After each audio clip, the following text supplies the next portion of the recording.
Alors, explication de la démarche de résolution. Alors, peu importe face à quel type de poutre on est confronté, la méthode de la démarche sera identique, sera toujours et toujours et toujours la même. Elle sera identique. Alors, donc dans un premier temps, il faut savoir qu'est-ce qu'on isole. C'est la première question à se poser. Quel est l'élément qui va subir le plus d'action mécanique? Ici, c'est ce que j'ai surligné en jaune, c'est la poutre. Donc, j'isole la poutre. Ensuite, je fais le bilan des actions mécaniques extérieures, c'est-à-dire le bilan par rapport aux forces extérieures appliquées à ma poutre. Ensuite, j'applique le principe fondamental de la statique, où ici, je vais avoir d'un côté les résultantes et de l'autre côté les moments. Les moments en un point, c'est-à-dire que ce moment-là, je l'applique sur un point. Et généralement, ce point-là, c'est un inconnu. Alors, ensuite, j'applique le torseur de cohésion.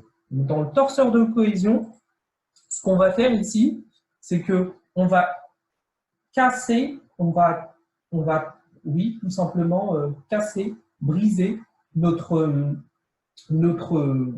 poutre pour faire des tronçons. Donc, il faudra bien, ici par exemple, lorsqu'on a deux forces, c'est deux tronçons. Il ne faudra pas chercher plus. Et ensuite, donc, il faudra calculer l'effort tranchant, mais aussi le moment fléchissant. Et enfin, on trace les diagrammes des moments, des efforts tranchants qu'on a trouvés auparavant avec les moments fléchissants.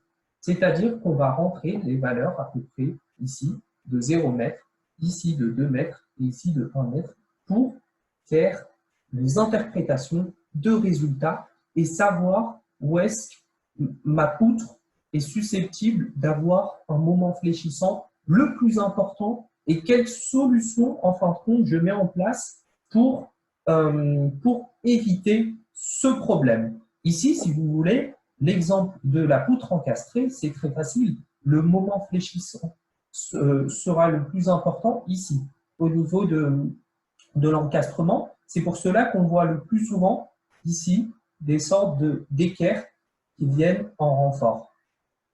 Voilà. Je vous remercie pour cette écoute. Je voulais vraiment vous expliquer cette démarche de manière générale et vous montrer que vraiment, peu importe face à quel type de poutre on est confronté, la démarche est toujours la même. Voilà. Merci beaucoup.